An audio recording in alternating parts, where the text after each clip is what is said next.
ইসরায়েলের বিরুদ্ধে আরব বিশ্ব তিনটে যুদ্ধ করেছে জাতীয়তাবাদের উপর ভিত্তি করে। একটা যুদ্ধ জিততে পারেনি, কেননা যুদ্ধটা ছিল জাতীয়তাবাদের কারণে।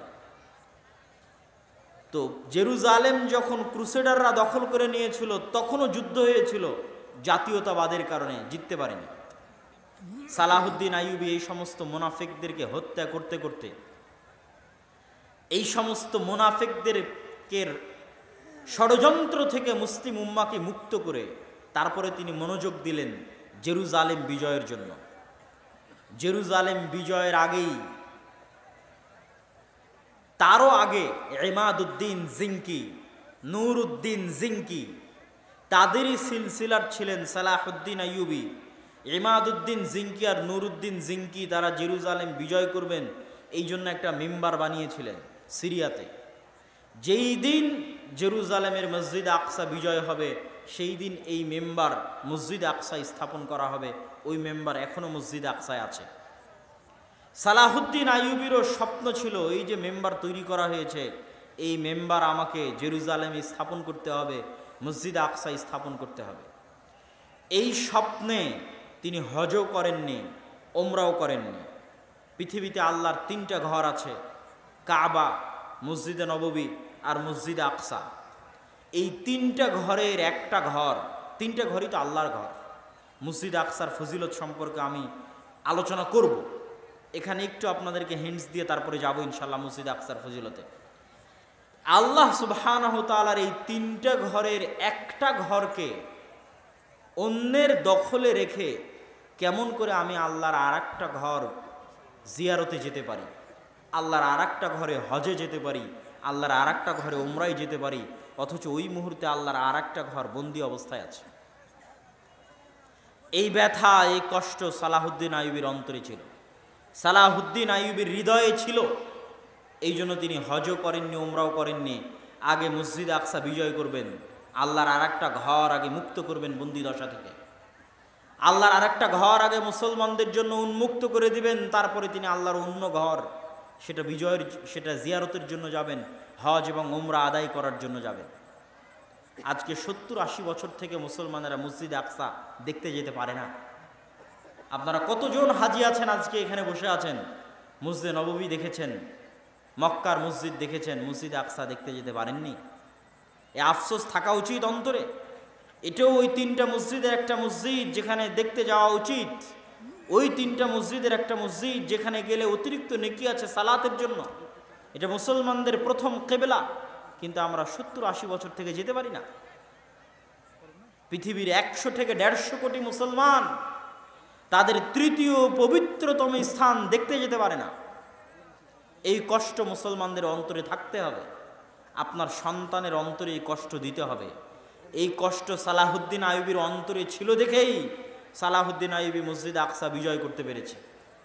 আপনার অন্তরে এই কষ্ট প্রবেশ করাতে হবে, আপনার সন্তান সন্ততি বংশধরের অন্তরে এই কষ্ট দিতে হবে যে মসজিদ আকসা আমাদের মসজিদ, মসজিদ আকসায় আমরা সালাত আদায় করতে চাই। আল আরজুল মুকাদ্দাসা আমাদের, আমরা যেমন মক্কা দেখতে যেতে চাই, মদিনা দেখতে যেতে চাই, একই সফরে জেরুজালেমে বিমান ল্যান্ড করে মসজিদে আকসায় সালাত আদায় করতে চাই।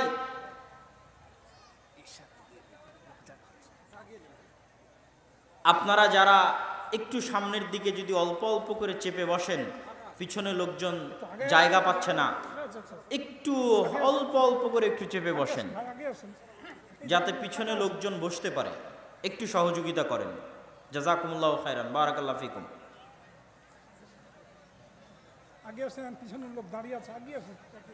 জি, পিছনে অনেক লোক ঘোরাফেরা করছে, দাঁড়িয়ে আছে, তারা বসতে পারছে না। আপনারা একটু একটু করে সামনের দিকে আগালে তারা বসার সুযোগ পাবে।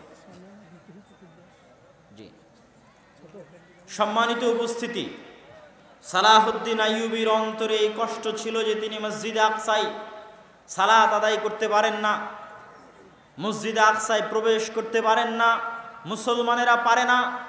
এই দুঃখে, এই কষ্টে তিনি হজ করেননি, উমরা করেননি। এই দুঃখে, এই কষ্টে তিনি মিম্বার তৈরি করেছিলেন সম্পূর্ণ আলাদা। যেই দিন মসজিদ আকসা বিজয় হবে সেই দিন এই মিম্বার ওখানে স্থাপিত হবে। সেই যুদ্ধের সময় চলে আসলো। হিত্তিনের যুদ্ধ 1187 খ্রিস্টাব্দে হিত্তিনের যুদ্ধ। শায়েখ আব্দুর রাজ্জাক বিন ইউসুফের মুখে দাজ্জালের লম্বা হাদিসে শুনেছেন, দাজ্জাল তামিম আদ-দারিকে জিজ্ঞেস করে, আখবিরুনি আন বুহায়রা তাবারিয়া, তোমরা আমাকে বুহায়রা তাবারিয়া সম্পর্কে বলো, বুহায়রা তাবারিয়াতে কি পানি আছে? ইসরায়েলের সীমানার মধ্যে, এখনকার ইসরায়েলের সীমানার মধ্যে একটা বড় লেক আছে, ওটাই হচ্ছে বুহায়রা তাবারিয়া, ওখানে এখনো পানি আছে। দাজ্জাল বলল ওখানে একদিন পানি থাকবে না। এই বুহায়রা তাবারিয়ার পাশেই দ্বিতীয়বার মসজিদে আকসা বিজয়ের যুদ্ধ হয়েছিল, হিত্তিনের যুদ্ধ। সুলতান সালাহুদ্দিন আইয়ুবী এই যুদ্ধ করেছিলেন। এই যুদ্ধে মুসলমানদের যে প্লাস পয়েন্ট ছিল, আজকেও মুসলমানদের ওই প্লাস পয়েন্ট আছে যুদ্ধে, আজকেও আছে। কি প্লাস পয়েন্ট ছিল? সালাহুদ্দিন আইয়ুবীরা হচ্ছে আরব মরুভূমিতে জন্ম নেওয়া। আজকের সৌদি, আজকের কুয়েত, কাতার, বাহরাইন, আজ থেকে 50 বছর আগে তারা ছিল মরুর বিদুইন।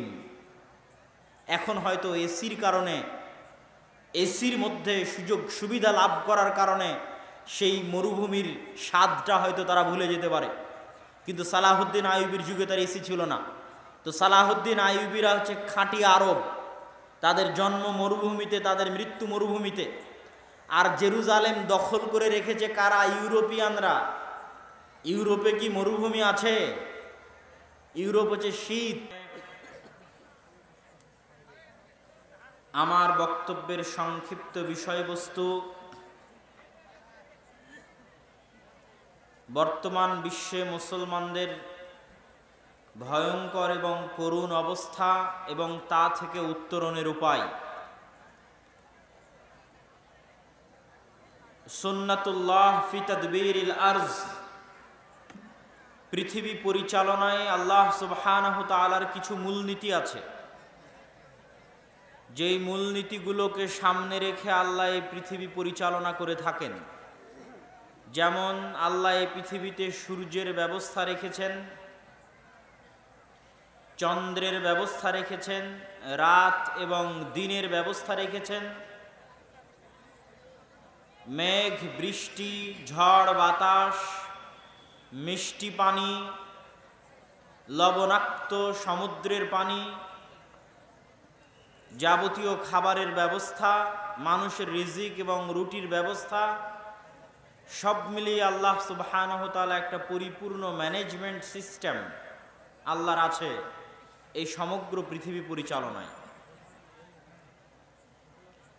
এই ম্যানেজমেন্ট সিস্টেমের মধ্যে আল্লাহ সুবহানাহু ওয়া তাআলার কিছু রুলস অ্যান্ড রেগুলেশন আছে, কিছু নিয়ম কানুন আছে, যেটা করলে যেটা হয়, আবার কিছু করলে কিছু হয় না। তো আল্লাহ সুবহানাহু ওয়া তাআলার পৃথিবী পরিচালনার এই মূলনীতিগুলো জানার একটাই উপায় হচ্ছে ইতিহাস। যেহেতু আমরা সীমিত জ্ঞান আল্লাহ আমাদেরকে দিয়েছে, এই সীমিত জ্ঞান নিয়ে আমরা ভবিষ্যতের খবর জানি না। এই সীমিত জ্ঞান নিয়ে আমরা মাযা তাকসিবু গাদান, আগামীকাল একটা নাফস কি উপার্জন করবে তা জানে না। ওয়া বিআইয়ি আরদিন তামুত, কোন মাটিতে মারা যাবে তা জানে না। ঠিক তেমনি আমরা আমাদের নিজেদের শরীর, আমাদের সার্বিক অবস্থা সম্পর্কেও জানি না। জানেন কে? আল্লাহ সুবহানাহু ওয়া তাআলা। আমরা জানতে পারি কি অতীত, অতীতে হাজার হাজার বছর থেকে পৃথিবীতে কি হয়ে আসতেছে, আল্লাহ সুবহানাহু ওয়া তাআলা কি করে আসতেছেন পৃথিবীতে, তা জানার উপায় আমাদের কাছে আছে, ইতিহাস। এই জন্য স্বয়ং আল্লাহ সুবহানাহু ওয়া তাআলা পবিত্র কোরআন মাজিদে ইতিহাসের আলোচনা করেছেন। পবিত্র কোরআন মাজিদে আদম, ইবলিস, জান্নাত থেকে বিতাড়িত হওয়ার ঘটনা, হাবিল কাবিলের ঘটনা, নূহ আলাইহিস সালাতু ওয়াস সালামের মহা প্লাবনের ঘটনা, ইব্রাহিম, মুসা, ঈসার ঘটনা, এগুলো সকল ঘটনা আল্লাহ সুবহানাহু ওয়া তাআলা নিজে পবিত্র কোরআন মাজিদে বর্ণনা করেছেন। তার অর্থ হচ্ছে ইতিহাসের গুরুত্ব আছে, এই জন্যই আল্লাহ সুবহানাহু ওয়া তাআলা কোরআন মাজিদে ইতিহাস বর্ণনা করেছেন। তো আজ সারা বিশ্বের মুসলমানেরা যেই ভয়ঙ্কর এবং কঠিন সময়ের মধ্যে আছে, বিশ্বের ইতিহাসে মুসলমানেরা এর চাইতেও ভয়ঙ্কর, এর চাইতেও কঠিন, এর চাইতেও ভয়াবহ সময় পার করে এসেছে। আপনার কাছে আজ সারা বিশ্বের মুসলমানদের অবস্থা দেখে মনে হতে পারে না জানি আমরা কত কঠিন বিপদে আছি, কিন্তু ইতিহাস পড়লে দেখবেন মুহাম্মদ সাল্লাল্লাহু আলাইহি ওয়াসাল্লামের বিদায়ের পর থেকে নিয়ে গত 1400 বছরে এখন যে অবস্থার আমরা মুখোমুখি তার চেয়ে বেশি ভয়ঙ্কর, বেশি ভয়াবহ, বেশি কঠিন অবস্থার আমরা মুখোমুখি হয়েছিলাম। সেই ভয়ঙ্কর, সেই ভয়াবহ অবস্থার কিছু বিবরণ এবং সেখান থেকে আল্লাহ সুবহানাহু ওয়া তাআলা মুসলমানদের কিভাবে উত্তরণ দিয়েছিলেন সেটার আলোচনা পেশ করার চেষ্টা করব ইনশাআল্লাহুল আজিজ। আজকে আমরা মুসলমানেরা কি ভয়াবহ অবস্থার মধ্যে আছি। আজকে ফিলিস্তিনের গাজায় এখন পর্যন্ত 8 থেকে 9 হাজারের অধিক মানুষ, নারী, পুরুষ, শিশু গত 10-15 দিনে হত্যা করা হয়েছে। 100, 200, 500 নয়, 8-10 হাজার মানুষ। সমগ্র গাজায় জ্বালানি তেলের 27 দিন যাবৎ 1 ফোঁটা সরবরাহ নাই। জ্বালানি তেলের সরবরাহ না থাকার কারণে মেডিকেল এবং হাসপাতালগুলো যেগুলো জেনারেটরের উপর ভিত্তি করে চলছিল সেগুলোও বন্ধ হয়ে গেছে। সমগ্র গাজায় মোবাইলের নেটওয়ার্ক এবং ইন্টারনেট ব্যবস্থা বিচ্ছিন্ন, পৃথিবী থেকে সম্পূর্ণরূপে ডিসকানেক্টেড। তারা পৃথিবীর মানুষকে কিছু বলবে, তারা বেঁচে আছে না মরে যাচ্ছে এটা বলার তাদের কাছে কোনো সুযোগ নাই। সমগ্র গাজায় খাদ্য সরবরাহ বন্ধ।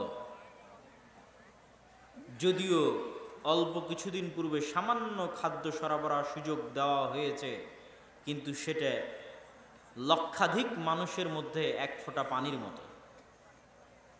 সম্মানিত উপস্থিতি, সমগ্র বিশ্বের মুসলমান অমুসলমান, মুসলিম অমুসলিম সকল শাসকের সামনে, আধুনিক বিশ্বের সকল মিডিয়ার সামনে, আধুনিক বিশ্বের সকল সামাজিক যোগাযোগ মাধ্যম, ফেসবুক, টুইটার, ইউটিউবের সামনে প্রতি সেকেন্ডের আপডেট পাওয়ার যে যুগ, সেই যুগে প্রকাশ্যে দিনে দুপুরে মুসলমানদের সাথে এই ব্যবহার করা হচ্ছে, এই আচরণ করা হচ্ছে, কিন্তু টু শব্দ করার, বন্ধ করার, বাধা দেওয়ার কেউ নাই। এখান থেকে আপনি বুঝতে পারবেন যে আজ সারা বিশ্বের মুসলমানদের অবস্থা কতটা অসহায়, কতটা নিদারুণ, কতটা করুণ। মধ্যপ্রাচ্যের মধ্যে ইসরায়েল নামক যে রাষ্ট্রটি স্থাপন করা হয়েছে, আমার মনে হয় পৃথিবীর একমাত্র রাষ্ট্র যার নির্ধারিত কোনো বর্ডার নাই। প্রতিটা দেশেরই একটা বর্ডার আছে যে আমি এই সীমানা হচ্ছে আমার। যেমন আপনাদের পাতাড়ির যে সীমানা, এই সীমানা কত সালে নির্ধারিত হয়েছে বলতে পারবেন?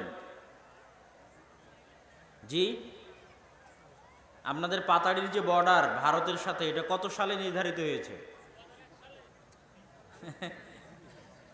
1947 সালের বর্ডার এটা, 71-এরও না। মানে আমরা যে মানচিত্রে বসবাস করি, এই মানচিত্রটা আমরা 71-এ পাইনি, এই মানচিত্রটা আমরা 47-এ পেয়েছি, যেটাকে বলা হয় পাকিস্তান আন্দোলন। মুসলমানদের জন্য আলাদা দেশ লাগবে মর্মে যে আন্দোলন হয়েছিল, সে আন্দোলনের ফলশ্রুতিতে পূর্ব পাকিস্তানের মুসলমানদের জন্য পূর্ব পাকিস্তানের মুসলমানদের জন্য যে দেশ তৈরি হয়েছিল সেই দেশ, এই দেশ, এই সীমানা সেই সীমানা। তো পৃথিবীর একমাত্র দেশ যার কোনো বর্ডারই নাই। মানে আজ সকালে আমি বললাম এই পর্যন্ত আমার বর্ডার, সকালবেলা ঘুম থেকে উঠে বলছি না ওই পর্যন্ত আমার বর্ডার। যেমন আপনাদের এলাকায় জমির আইল হয়, তো কিছু মানুষ থাকে যে জমির আইল কাটতে কাটতে তার সীমানা বাড়াতে থাকে, প্রতি বছরই একটু করে কাটে আর একটু করে ওইদিকে ঠেলে। তো পৃথিবীর হয়তো একমাত্র দেশ যার কোনো বর্ডার নাই। সে আজ বলবে এই পর্যন্ত আমার বর্ডার, তো ওই পর্যন্ত। কাল যদি বলে ওই পর্যন্ত আমার বর্ডার, তো ওই পর্যন্ত। না হলে সারা পৃথিবীর সকল মানুষের সামনে কিভাবে তারা আজ এই ধরনের ভয়ঙ্কর এবং ভয়াবহ আচরণ এবং ব্যবহার মুসলমানদের সাথে করতেছে। তাদের আচার ব্যবহারের সাথে ফেরাউনের আচার ব্যবহারের মিল আছে। ফেরাউন ইচ্ছাকৃত বানু ইসরাইলের শিশু সন্তানদের জবাই করত, আর এরা আজকের যুগের ফেরাউন ইচ্ছাকৃতভাবে মুসলমানদের শিশু সন্তানদেরকে হত্যা করতেছে। তাদের টার্গেট পুরুষ মানুষও নয়, তাদের টার্গেট মহিলা মানুষও নয়, তাদের টার্গেট শিশু।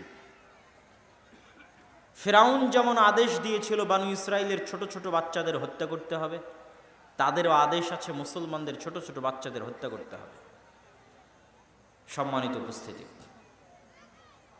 কিন্তু আমি আপনাদেরকে বলছি আজকে আপনারা যেই ভয়ঙ্করতা, যেই ভয়াবহতা চোখের সামনে দেখছেন, এর চেয়ে শতগুণ বেশি ভয়াবহ এবং ভয়ঙ্কর যুগ মুসলমানেরা পার করেছে।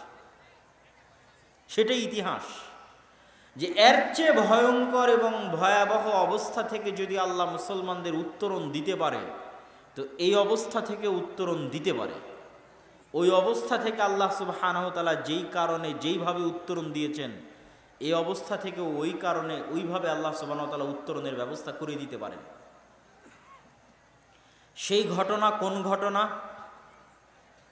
ক্রুসেডারদের ঘটনা এবং হালাকু খা ও চেঙ্গিস খানের ঘটনা, তাতারি মঙ্গোলীয়দের ঘটনা। চীনের পাশে এখনো একটি রাষ্ট্র আছে